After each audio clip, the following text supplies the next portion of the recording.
Assalamualaikum warahmatullahi wabarakatuh. Alhamdulillah wassalatu wassalamu ala Rasulillah wa ala alihi wa sahbihi wa man wala wala haula wala quwwata illa billah. Yang sama-sama kita hormati seluruh jajaran BKM Masjid Muttaqin, kemudian jemaah sholat maghrib, bapak-bapak, ibu-ibu, anak-anak kami, remaja masjid Muttaqin. Semoga semua kita senantiasa dijadikan oleh Allah orang-orang yang tergolong yang senantiasa mensyukuri nikmatnya. Kemudian masih yang sama kita berdoa, semoga Allah senantiasa juga berikan taufik dan hidayahnya kepada kita. Allah bimbing kita, Allah berikan kesehatan kepada kita, Allah mudahkan urusan kita, Allah lapangkan rezeki kita, Allah jadikan anak-anak kita anak-anak yang soleh dan solehah insyaallah. Dan Allah jadikan negeri kita ini negeri yang berkah, negeri yang rakyatnya mendapatkan kemakmuran, kemerdekaan yang sesungguhnya, mendapatkan keadilan. Semoga dikabulkan oleh Allah Subhanahu wa taala. Kemudian selawat dan salam semoga senantiasa tercurah kepada baginda Rasulullah sallallahu alaihi wasallam. Allahumma shalli wa sallim alaihi.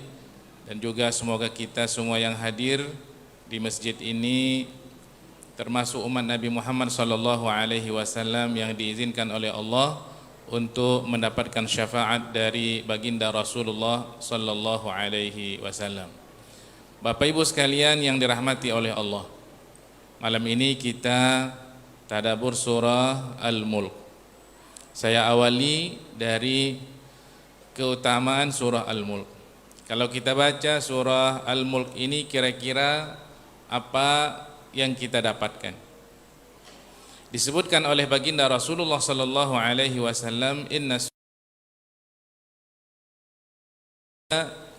satu surah di dalam Al-Qur'an yang jumlah ayatnya 30, syafa'at li rajulin hatta ghufira lahu, memberikan syafaat kepada orang yang membacanya sampai dosanya diampunkan oleh Allah Subhanahu wa taala.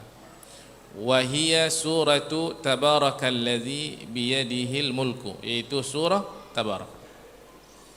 Mafhum dari hadis ini adalah bahwa surah Al-Mulk kalau dibaca nanti dia datang di akhirat dengan izin Allah membela orang yang membacanya.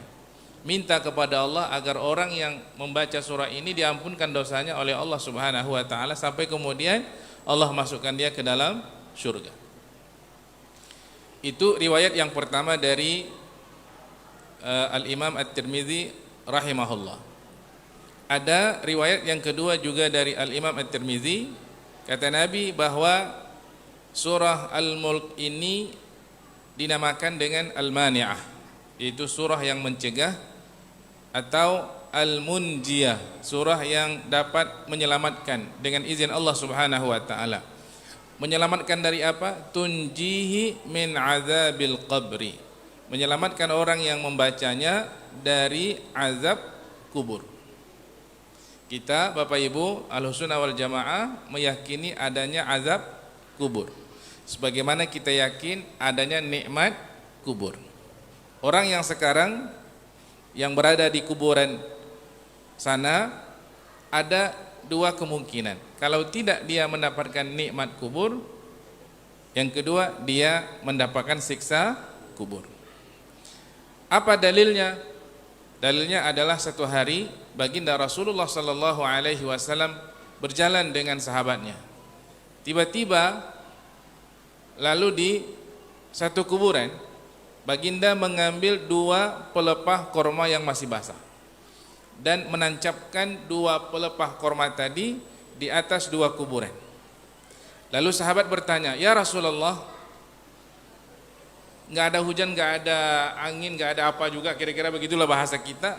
kok tiba-tiba baginda meletakkan 2 pelepah korma yang masih basah ini di atas 2 kuburan ini? Kata Nabi,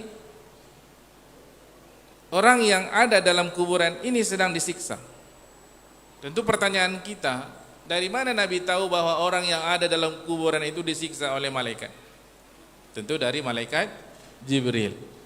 Karena Nabi tidak mengetahui ilmu gaib. Kalau Nabi cerita tentang ilmu gaib, itu artinya ada yang bagi tahu. Siapa? Malaikat Jibril. Orang yang ada dalam kuburan ini sedang disiksa. Satu, disiksa karena dia suka mengadu domba orang lain. Ada 2 orang akur, bagus, diadu domba, akhirnya 2 orang ini berantem, begaduh. Antara satu keluarga dengan keluarga yang lain, antara satu lingkungan dengan lingkungan yang lain, antara satu lurah dengan kelurahan yang lain, kecamatan yang lain, antara satu kota dengan kota, antara satu negara dengan negara yang lain, antara satu ormas dengan ormas yang lain, antara satu pihak dengan pihak yang lain, diadu domba, akhirnya begaduh. Orang yang suka mengadu domba seperti ini nanti dia akan diazab di dalam kubur. Tentu kalau dia tidak bertobat kepada Allah Subhanahu wa taala. Itu kata Nabi, namimah, orang yang suka mengadu domba. Yang kedua, disiksa karena tidak istinja. Nah, dia buang air kecil, dia tidak istinja, tidak mencuci dengan air. Itulah menjadi sebab 2 orang yang sedang berada dalam kuburan ini disiksa oleh malaikat. Selagi pelepah korma ini basah, maka selagi itu pula lah berhenti azab kuburnya. Kalau udah kering, balik lagi azab kubur. Nah, tapi jangan pula habis ceramah saya ini Bapak Ibu kemudian mengambil pelepah apa? Pelepah kelapa, pelepah pisang, pergi kuburan tancapkan. Kenapa Bapak Ibu lakukan? Tadi Ustaz cerita dia, Rasulullah pernah menancapkan di atas 2 kuburan agar berhenti siksa kubur orang ini. Ini hanya khusus untuk Rasulullah sallallahu alaihi wasallam, ya, bukan kita. Nah, ini khusus untuk Rasulullah sallallahu alaihi wasallam. Itu dalil pertama. Dalil kedua bahwa azab kubur itu ada, hadis dari sahabat Nabi yang bernama Al-Barra ibn Azib radhiyallahu taala anhu. Hadisnya panjang, riwayat Imam Ahmad, hadisnya hasan dalam Musnad Imam Ahmad rahimahullah. Hadis itu panjang, cerita tentang orang mukmin mau meninggal, orang kafir mau meninggal. Macam mana orang itu mau meninggal? Sampai orang itu berada dalam kuburan. Yang diceritakan di sini adalah ketika orang kafir tadi atau orang fajir tadi itu berada dalam kuburan, disiksa. Kenapa? Karena dia tidak bisa menjawab pertanyaan yang ditanya oleh malaikat. Apa pertanyaan pertama? Man rabbuka? Siapa Tuhanmu? Gak bisa dijawabnya, dipukullah dengan pakai palu, yang palunya itu lebih besar daripada Monas itu, Pak. Monas, Ibu, Bapak pernah lihat Monas ya? Batang Monas itu kepalanya itu besi kayak durian, besar, namanya Mirzabah dalam hadis itu disebut. Dipukulkan ke orang tadi ini, terbenam dia ke dasar bumi sana, hancur sehancur-hancurnya. Kemudian bagus lagi, ditanya, siapa nabimu? Nggak bisa dijawabnya, pukul lagi, hancur. Bagus lagi, apa kitabmu? Nggak bisa dia jawab, dipukul lagi. Itu namanya azab kubur. Setelah itu kata Nabi, kuburannya disempitkan. Ini kaki, ini kepala, diginikan. Kepala jadi kaki, kaki jadi kepala. Kanan kiri badannya diginikan. Itu namanya siksa kubur. Kuburannya disempitkan sesempit-sempitnya. Nah, pertanyaannya, apa yang kemudian bisa membantu kita agar kita bisa terlepas dari azab kubur ini? Satu di antaranya adalah kalau kita rajin membaca surah Al-Mulk. Enggak banyak jumlah ayatnya, jumlahnya hanya 30 ayat. Mudah-mudahan Bapak Ibu Allah mudahkan kita untuk membaca surah ini. Lebih bagus kalau kita hafal. Baik.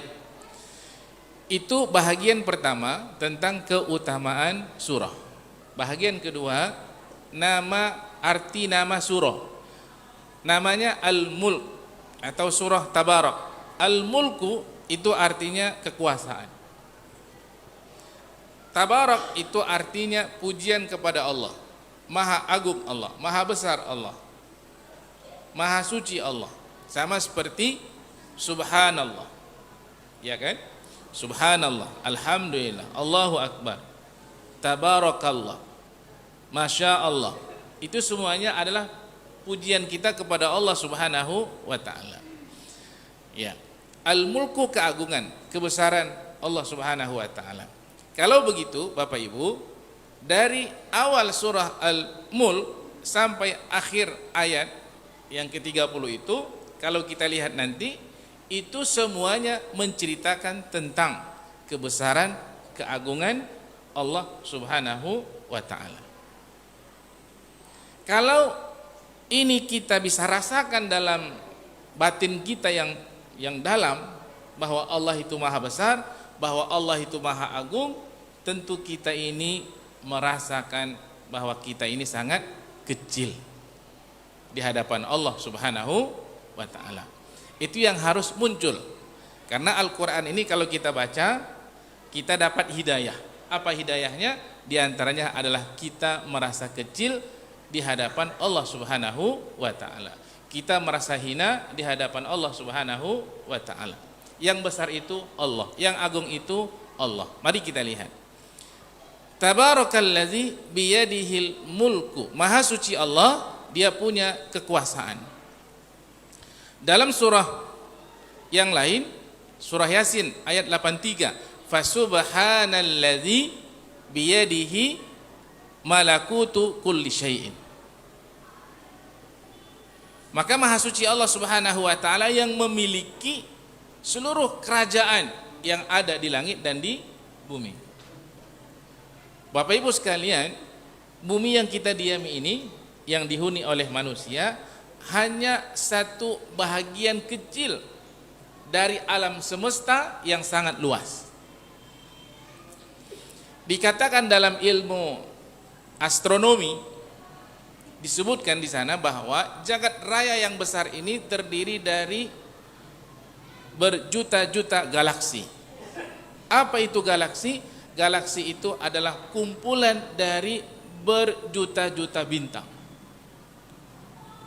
Dulu waktu saya belajar SMA, ada namanya galaksi Bima Sakti, ada namanya galaksi Andromeda. Kita ini tinggal di galaksi mana, Pak? Nggak tahu kita. Nggak pernah kita kaji itu kan. Tapi kalau kita belajar itu ada kajiannya. Terdiri dari berjuta-juta bintang galaksi tadi. Salah satu bintang itu yang paling dekat adalah matahari. Matahari itu disebut bintang. Apa itu bintang? Bintang adalah benda langit yang memiliki cahayanya sendiri. Matahari adalah bintang yang paling besar, yang paling dekat sama kita. Itu kalau kita lihat sekarang langit cerah, ada bintang berkelip-kelip. Itu lebih jauh daripada matahari, Pak. Kalau dekat nanti kayak matahari juga. Cahayanya itu banyak. Matahari itu punya berapa planet? Ada 9. Masih hafal? Kita belajar tadabbur Quran, cerita planet pula. Ayo sebutkan planet yang paling dekat dengan bumi. Merkurius, Venus, bumi, Mars, apa lagi? Saturnus, Uranus, Neptunus, Pluto. Pokoknya yang ada nus-nusnya lah. 9. Terakhir Pluto, Pak. Ya. ada bulan.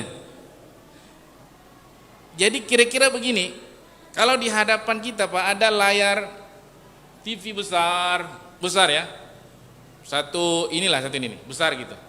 Kemudian screen yang bisa di touch screen yang kita sentuh gitu. Oke, sekarang kita sentuh, nampak jagat raya, ya kan? Alam semesta luas, sangat luas.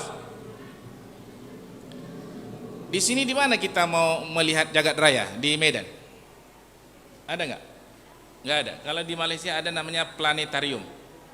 Kita kalau masuk di situ nanti ada studionya. Kita dibawa melanglang buana Pak, ke Mars, ke Neptunus, sampai ke Pluto. Digambarkan begitu kayak kita naik pesawat, jalan gitu. Bapak Ibu udah pernah masuk planetarium? Nanti sama-sama kita pergi ke sana. Itu nampak dari dekat planet itu Pak. Digambarkan dalam studio itu kita sedang berada di pesawatnya, melanglang buana. Kayak film 3 dimensi. Bapak Ibu pernah nonton film 3 dimensi kan? Belum? Ada film 3 dimensi, ada yang kayak kalau dia nokok begini, kayak nokok kita gitu. Padahal dia dalam layarnya, dia pukul kita kayak mukul kita gitu, terkejut kita. Itu film 3 dimensi namanya. Kalau kita nonton TV kan berjarak. Ini kalau film 3 dimensi itu kayak gitu. Itu ada itu. Adanya di mana itu? Nggak ada di Medan. Ya, itu ada. Nggak tahu saya di Medan ada di mana. Ya. Jadi kalau kita buka gini juga raya. Kita buka lagi nampak galaksi. Kita ini berada di galaksi Bima Sakti. Di zoom lagi, di zoom namanya, di zoom begini nampaklah katakan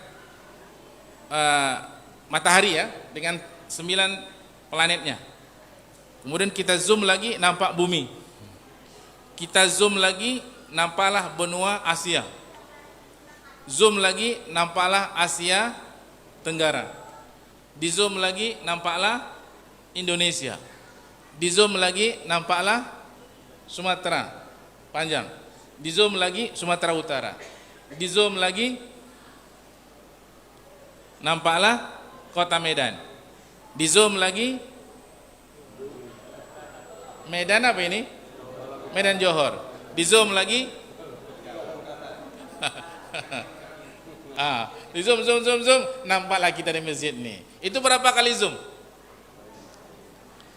Itu udah ribuan kali zoom itu baru nampak kita. Makanya kalau kita naik pesawat itu tengok ke bawah ada kecil Pak, kecil sekali. Jadi kita ini sangat kecil. Alam semesta ini luasnya luar biasa. Lalu alam semesta ini siapa pemiliknya? Allah Subhanahu wa ta'ala. Makanya Allah mengatakan tabarakalladzi biyadihi al-mulk. Allah yang punya. Tabarakalladzi biyadihi al-mulku wa huwa ala kulli syai'in qadir, dan Allah itu maha berkuasa atas segala sesuatu. Kalau Allah ingin berkehendak pasti jadi. Dalam surah Yasin ayat 82, innama amruhu idza arada syai'an an yaqula lahu kun fayakun. Bagi Allah Subhanahu wa taala ketika menginginkan sesuatu, cukup bagi Allah mengatakan jadi, jadilah dia. Wa huwa ala kulli syai'in qadir. Allah Maha Kuasa. Kita ini sangat lemah Bapak Ibu sekalian. Kita dilanda oleh Covid 2 tahun lebih. Ada yang bisa kemudian menjamin dia bisa selamat? Enggak ada. Dokter pun banyak yang meninggal Pak. Saya pernah kena Covid. Tanya, ada obatnya? Enggak ada. Yang penting Bapak jangan khawatir. Kalau Bapak khawatir, itu biasanya lewat Pak katanya. Masuklah saya ke ruangan isolasi selama 4 malam. ruangannya ber AC, nggak ada jendela. Ada 4 kamar di situ, kami dalam kondisi kritis. Saya nggak bisa pakai AC, saya matikan AC-nya, panas pula, nggak bisa saya tidur. Ini suara ke dalam, batuknya batuk kering, suara udah serak, perut keras. Alhamdulillah, karena nasihat perawat, Bapak jangan khawatir, tenang aja Pak. Walaupun ini gak ada obatnya, kalau Bapak bisa stabil emosi, insya Allah imunnya akan naik. Itulah yang bisa mengalahkan COVID. Kalau khawatir nanti imunnya turun, dan sudah banyak yang meninggal, kata perawatnya. Akhirnya kita hibur diri kita sendiri. Alhamdulillah, setelah 4 hari mulai pulih, pindah ke ruangan yang satu lagi di Pirngadi. Itu ada ruangan pavilion namanya Pak, ada bagus, di luar ada cahaya matahari di situ. Satu kamar, satu ruangan itu 1 orang. Dokter nggak jumpa kita, dia pakai video call WhatsApp, yang datang perawat tapi kayak astronot datangnya. Setelah saya pindah, kata mereka, Bapak tahu ruangan sebelah Bapak itu apa? Itu Pak, ruangan mayit. Jadi udah siap-siap Pak, kita mau dipindahkan ke ruangan mayit. Nggak ada yang punya kuasa untuk menolak COVID. Allah angkat kemudian. Terlepas apakah COVID ini dibuat orang, tak dibuat orang, terlepas dari itu, tapi nggak ada manusia yang punya kuasa untuk menghilangkan COVID. Allah cabut kembali. Begitulah kuasa Allah Subhanahu wa ta'ala. Contoh lagi menunjukkan bahwa Allah Maha Kuasa dan kita ini sangat lemah, dan ketika kita berada di titik yang paling lemah, pasti mengakui Allah itu Maha Kuasa. Contoh, ketika terjadi gempa bumi di Cianjur, divideokan. Orang sebut apa ketika gempa, Bapak Ibu sekalian? Allahu Akbar, ya kan? Subhanallah. Ada yang azan. Itu ketika gempa terjadi. Ketika tanah longsor terjadi, orang menyebut Allah. Ketika bencana tsunami terjadi, orang menyebut Allah.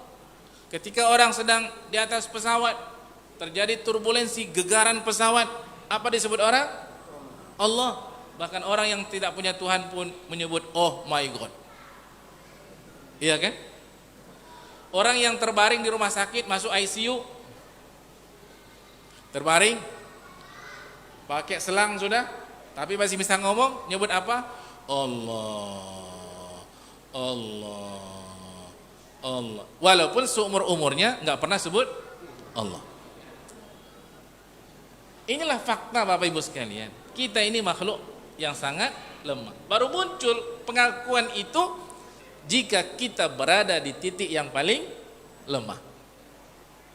Yang kuasa itu adalah Allah Subhanahu wa ta'ala. Nah, ini harus hadir dalam diri kita, sehingga betul-betul Allah itu memang kita jadikan, kalau kita bergantung, bergantungnya hanya kepada Allah Subhanahu wa ta'ala. Allahus Samad. Allahus Samad. Baik. Itu bahagian yang pertama. Yang kedua, allazi khalaqal mauta wal hayata liyabluwakum ayyukum ahsanu amala. Allah ingin tunjukkan salah satu bentuk kekuasaannya, dialah yang maha mencipta. Menciptakan apa? Kematian dan kehidupan. Nah, Bapak Ibu, di sini disebut apa dulu? Kematian. Baru hidup. Khalaqal mauta wal hayata. Allah ciptakan mati, Allah ciptakan hidup. Mati itu makhluk, hidup itu adalah makhluk. Apa buktinya bahwa mati itu adalah makhluk?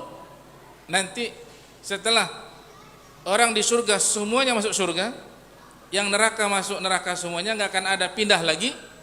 Allah panggil makhluk Allah dalam hadis Nabi. Yang pernah diciptakannya, nama makhluknya itu apa tadi? Mati. Karena khalaqal mauta, Allah telah menciptakan kematian. Jadi mati itu makhluk. Siapa yang menciptakannya? Allah. Dipanggil oleh Allah, makhluk Allah yang pernah diciptakannya itu yang namanya mati dipanggil, wahai mati sini kau. Datanglah makhluk Allah yang bernama mati dalam bentuk seekor kambing. Kalau dalam hadis itu kibas. Kalau kita kambing lah, cuman agak besar badannya. Maka Bapak Ibu, datanglah mati tadi dalam bentuk seekor kambing disembelih. Nah, kalau sudah disembelih berarti mati. Maka matilah mati itu. Mati itu mati. Jadi di akhirat nggak ada cerita mati lagi, Pak. Kenapa? Karena mati itu sudah mati. Ditutup, nggak ada kata mati di akhirat. Maka hiduplah kita di surga khalidina fiha abadan. Kekal di dalamnya selama-lamanya, nggak akan mati-mati. Di sanalah kehidupan kekal dan abadi.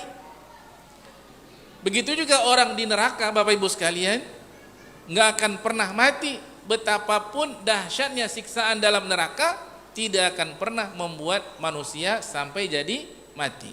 Allah mengatakan la yamutu fiha wala yahya. Manusia tidak akan pernah mati disiksa dalam neraka dan tak pernah hidup. Maksudnya tak pernah hidup mendapatkan kenikmatan. Nggak akan pernah mati. Orang menggunting lidahnya, begitu digunting terjulur lagi, digunting lagi, terjulur, digunting lagi, disiksa sampai kalau nanti cerita makanan Bapak Ibu sekalian ahli neraka dikasih makanan buah zakum, begitu dimakan tersangkut di sini. Ya Allah haus, dikasihlah hamim. Apa itu hamim? Timah panas, air panas. Dalam surah yang lain disebut wala ta'amun illa min ghislin, enggak ada makanan kecuali nanah. Orang di neraka itu disiksa, luka-luka, mengalir ini darah-darahnya dari jasadnya, mengalir darah itu menjadi lautan darah yang sudah membusuk jadi nanah. Namanya ghislin. Ketika ahli neraka, ya Allah kasihlah kami minum. Tidak ada air seperti yang ada di surga. Yang ada adalah ghislin, nanah yang busuk tadi diminumkan ke orang yang kehausan tadi. Untuk mendorong buah zakum tadi agar bisa masuk ke dalam perut. Tapi nggak bisa, begitu diminum muntah. Ya Allah, bagi yang lain dikasih hamim, air panas, ada yang mengatakan timah panas. Begitu dikasihkan air panas, bukan saja buah zakumnya yang hancur, seluruh badan-badannya hancur. Habis ini Bapak Ibu sekalian. Begitu hancur, bagus lagi. Bapak Ibu pernah menonton film Iron Man? Pernah Pak? Pernah Pak? Iron Man? Nggak pernah. Itu film manusia besi itu mencair dia kan? Mencair, tiba-tiba dia balik lagi. Iya kan? Mungkin untuk mendekatkan pemahaman begitulah kira-kira. Ya bagus lagi. Nanti dipukul dia apa? Hancur. Ini putus. Nanti gerak-gerak nyatu lagi. Namun tidak akan pernah mati. Jadi mati itu makhluk Allah Subhanahu wa taala. Nah, di sini Bapak Ibu, yang pertama yang Allah sebut adalah mati. Allazi khalaqal mauta wal hayata. Ini mengingatkan kita, kenapa mati dulu disebut baru hidup, mengingatkan kita bahwa asalnya kita tidak ada. Dalam surah Al-Insan diingatkan oleh Allah, hal ata 'alal insani hinum minad dahri lam yakun syai'am madhkura. Dulu ada satu masa kita ini enggak disebut, enggak pernah dipanggil nama kita di atas muka bumi ini. Kapan nama saya Usman Ja'far ini Pak dipanggil? Ketika orang tua saya menabalkan nama saya. Kami namakan, wahai anakku, ayah namakan kamu dengan nama Usman Ja'far. Al-Ghaffar. Semoga nama ini serasi bagi dirimu. Al-Fatihah. Kan begitu Bapak Ibu sekalian? Dari sejak itulah kita mulai dipanggil nama kita. Sebelumnya pernah? Enggak ada. Allah katakan hal ata 'alal insani hinum minad dahri lam yakun syai'an mazkura. Memang asalnya kita tidak ada. Allah ciptakan roh kita. Roh pertama. Sebelum fisik kita ini diciptakan Allah dalam rahim ibu kita, roh dulu. Berapa lama kita hidup di alam arwah kita enggak ingat. Bahkan kita pernah dialog dengan Allah Subhanahu wa taala. Allah tanya kita ketika kita di alam arwah Bapak Ibu, alastu bi rabbikum? Bukankah aku ini Tuhan kalian? Dalam surah Al-A'raf atau Al-An'am. Qalu bala. Kita ketika itu mengatakan iya, bahwa kita mengakui, kita mengiktiraf, mengakui bahwa Allah adalah Tuhan kita. Itu di alam arwah. Kapan roh ini yang sudah Allah cipta masuk ke dalam badan kita? Ketika kita berusia 120 hari atau 4 bulan di dalam kandungan ibu kita. 40 hari dalam bentuk setetes air, 40 hari dalam bentuk setetes darah, segumpal darah, 40 hari dalam bentuk segumpal daging. 40, 40, 40, 120 bagi 30 sama dengan 4 bulan. Dalam hadis disebutkan, ada hadis 40, summa yunfakhu fihi ruh, kemudian ditiupkan ke dalam janin yang usianya 4 bulan tadi, ditiupkan, dimasukkan ke dalamnya ruh. Saya tanya ibu yang mengandung, kapan ibu merasakan kandungan ibu bergerak-gerak? 4 bulan. Betul lah kata Rasulullah sallallahu alaihi wasallam. Kenapa Ustaz? Karena roh sudah dimasukkan ke dalam janin. Sebelum itu ada gerakan Bu? Enggak ada. Bahwa dia berkembang, berkembang. Gerakan kaki, tangan enggak ada. Tapi kalau sudah 4 bulan, dia nonjok kadang-kadang. Ditonjok perut ibu, dia tendang perut ibu. Kenapa? Roh sudah masuk ke dalam. Ditentukan ajalnya, rezekinya, hidupnya bahagia atau sengsara. Di situ Pak ditentukan oleh Allah Subhanahu wa taala. Sekarang ini kita tinggal menunggu apa yang sudah ditentukan oleh Allah Subhanahu wa taala. Berapa rezeki kita, berapa panjang umur kita? Itu perjalanan kita. Alam arwah, alam rahim. Berapa lama kita berada di alam rahim, Bapak Ibu? Iya, 9 bulan rata-rata. Ada yang kurang, ada yang lebih. Ada sampai 4 tahun? Enggak ada. Udah lebih bulan aja dipaksa keluar kan? Kalau enggak keluar juga diinjek, dipaksa keluar karena berbahaya bagi anak dan juga bisa berbahaya bagi ibu. Dipaksa keluar. Paling lama 9 bulan, kurang atau lebih kita berada dalam rahim ibu kita. Kita lahir ke dunia, berapa usia kita? 60 sampai 70. Setelah ini, roh yang sudah masuk tadi ke dalam badan dikeluarkan balik, dipisahkan balik. Udah azan Pak?